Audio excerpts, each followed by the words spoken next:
Lehenik eta behin, agurtu nahi ditut, Fortunato, Gotzai laguna, eta Andoni Apaiz laguna. Zuen oski hemen bilduta zeratenok, eta baita ere, guri begira, entzuten, elkartzen, ari zeraten, telebista bestaldeko, bai etxetatik, bai ospitaletatik, monasterioetatik, eta baita kartzeletatik ere. Izan ere, jakinarazi bai digute, jarraitu egiten dituztela ETB-ko mezak beren txokotik. Gaurko igande honi Hartzaionaren igandea deitu izaio. Historio bat kontatuko izuet.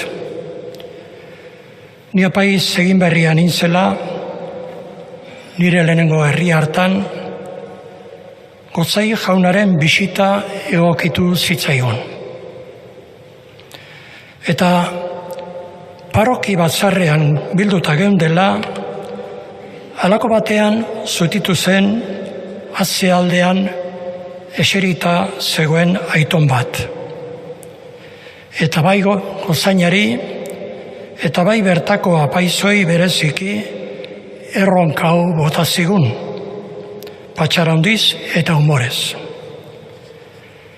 Nirekiko zioen, Hartzainek ez dute atzetik ibili behar, hartaldearen aurretik baizik.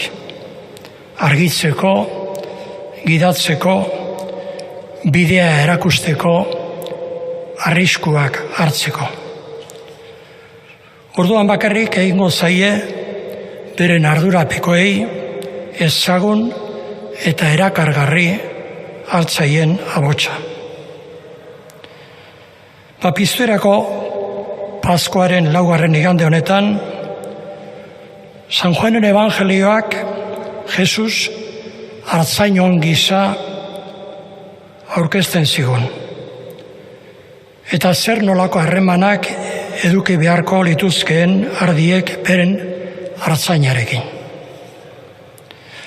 Oraindik ere, gainditu beharrean gera hartalde hotzan eta esanekoaren irudia, era pasiboan ulertua.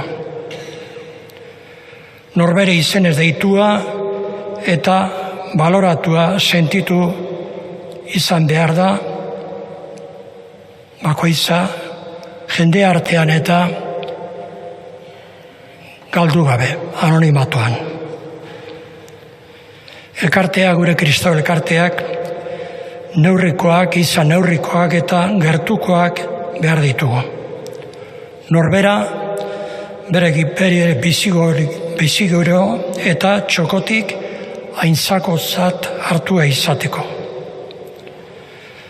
Norberi izenetik deitzeko praktika hau galtzen ari gara gure artean, gure gizartean.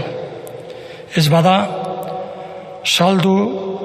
zerbait saldu nahi dizutenean, orduan bai, behin eta berriro zure izena tartekatuko dute. Marketina, esaten zaio horri. Eta honetan, bai hartzainok eta bai Kristau herritarrok, badugu nori entzun, nori begiratu, nori jarraitu. San Juanek, makina bat aldiz, azpimarra egiten du Jesusen hizkeran. Ni naiz, dioen bakoitzean. Eta badakigu, atea jotzen badegu, eta nor da galdetzen zaigunean, ni naiz esaten degunean, orduan etxekotzat hartzen gaituela. Ezaguna gerala, atea irekitzen digutela. Gizonaren semea, izena erabiltzea nahiago omen zuen Jesusek bere buruaz mintzatzean.